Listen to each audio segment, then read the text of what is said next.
President.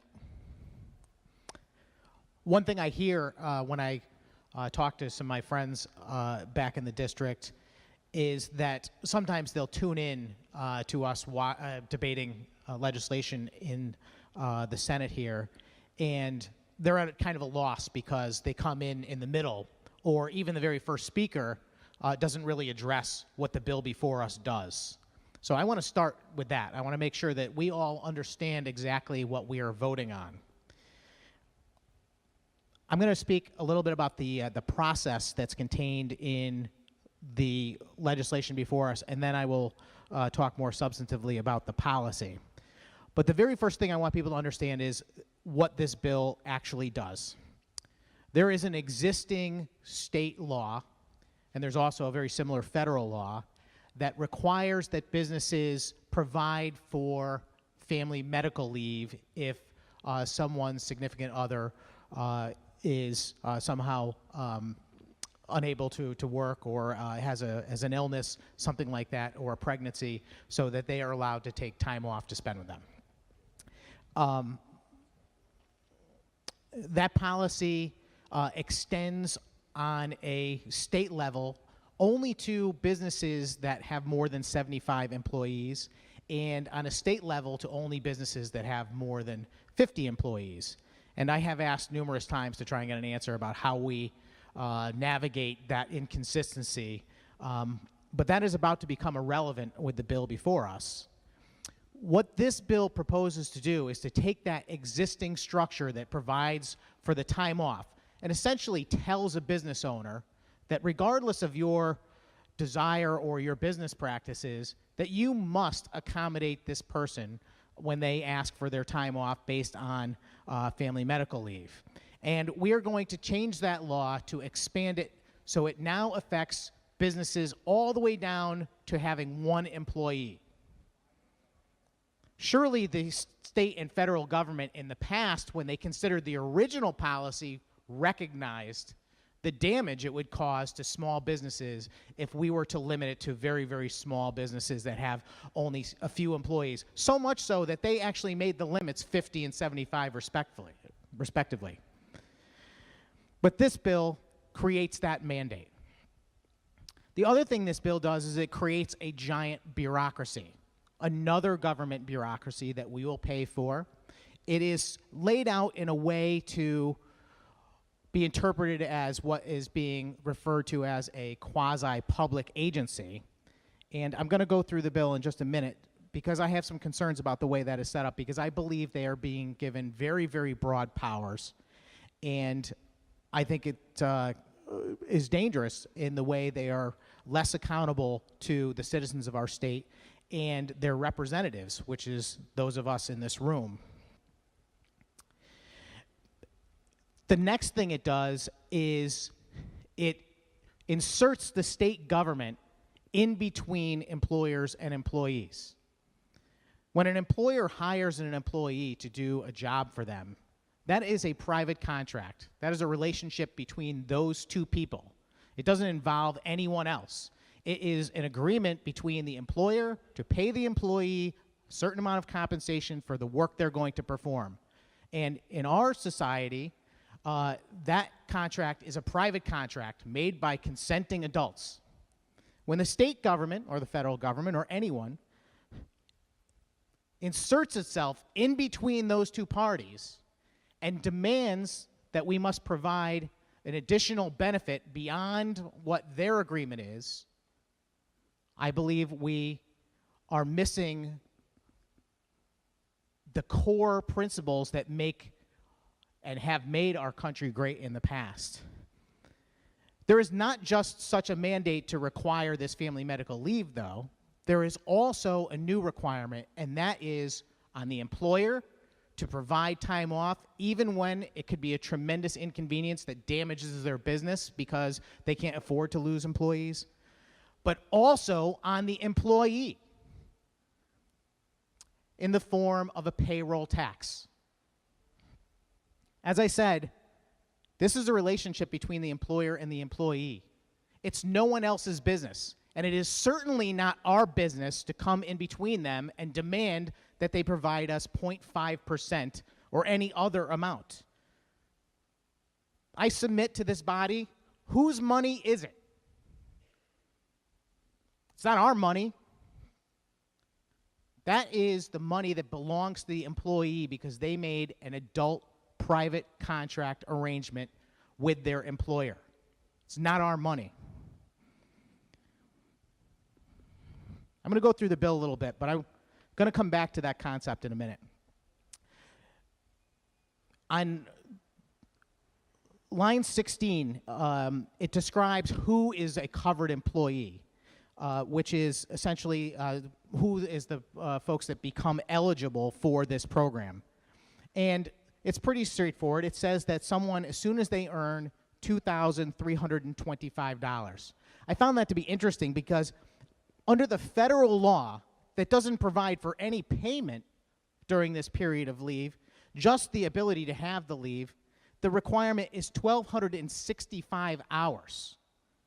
I don't know exactly what that equates to at the minimum wage in Connecticut, but it is way, way, way more than $2,325, which I would say is a relatively small amount for someone to earn to be eligible for this program. And by my count, based on the 0.5%, which we've been told today is the maximum that could be charged, they would have only put in $11 into this program to be eligible. There's also a question on line 18 or 19 whether or not this applies to people that are even currently employed.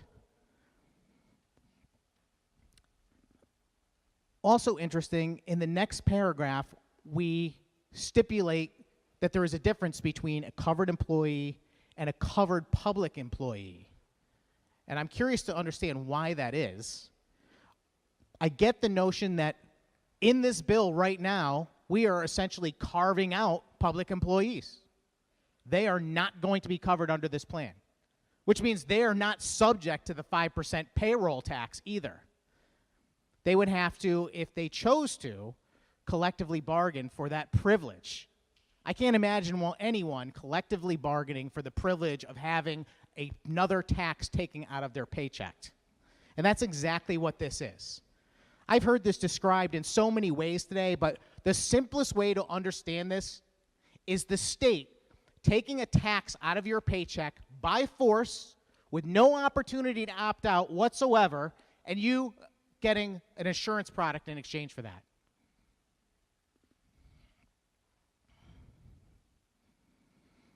If you move down that page, you get to the first major mandate I already spoke of, which is that this applies to businesses that have as little as one or more employees.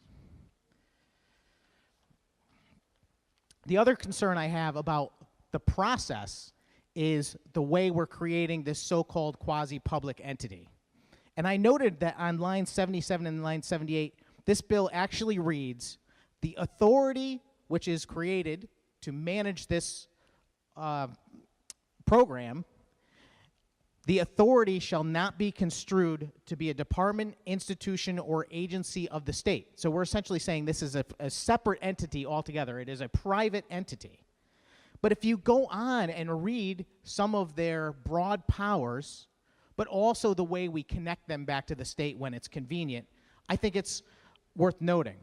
On lines 139 through around 143, it essentially says that they have the opportunity to hire whomever they want to, and they do not need to comply with the policies and procedures of the Department of Administrative Services or the Office of Policy and Management with regard to approval for the creation of new positions. I don't know of another state agency that has that power, and I can certainly say that we shouldn't limit a private entity, but who exactly is funding this besides the taxpayers of the state of Connecticut?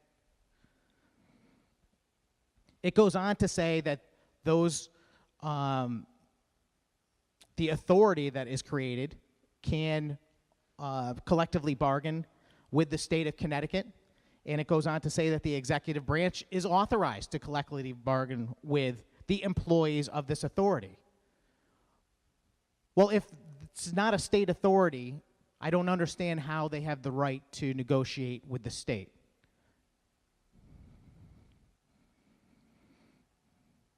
It goes on to say that the officers and other employees of the authority shall be state employees only for certain purposes.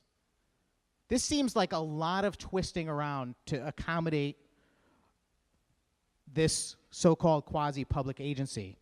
It goes on to say on 173 through 176 that each member of this board shall take the oath to our United States Constitution and our state constitution. I've never heard of such a thing. These people are not elected officials. They will be appointed to this board to manage it.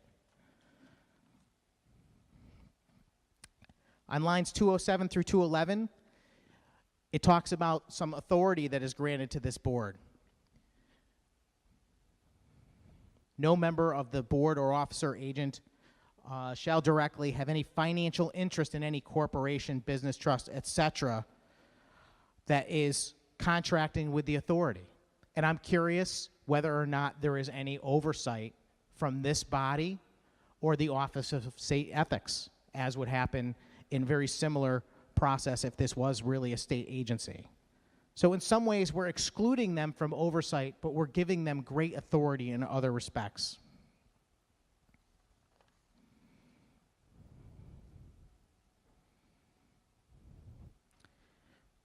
If you read the paragraph starting at line 251, this kind of lays out the responsibility of that board.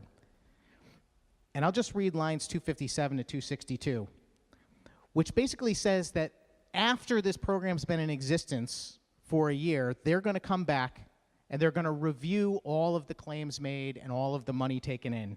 And then, as it says in the bill, in light of such totals and of expected future expenditures and contributions, a target fund balance sufficient to ensure the ongoing ability of the fund to pay the compensation and to limit the need for contribution rate increases or benefit reductions due to changing economic conditions.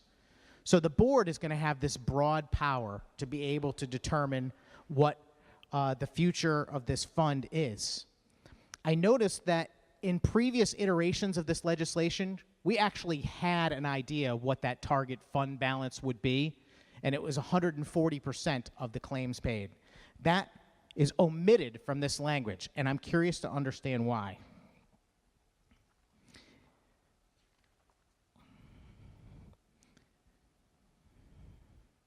There is an additional mandate on employers that reads from lines 273 to 280, which essentially requires employers to handle the payroll deduction for the wages that are being taken by the state for this program.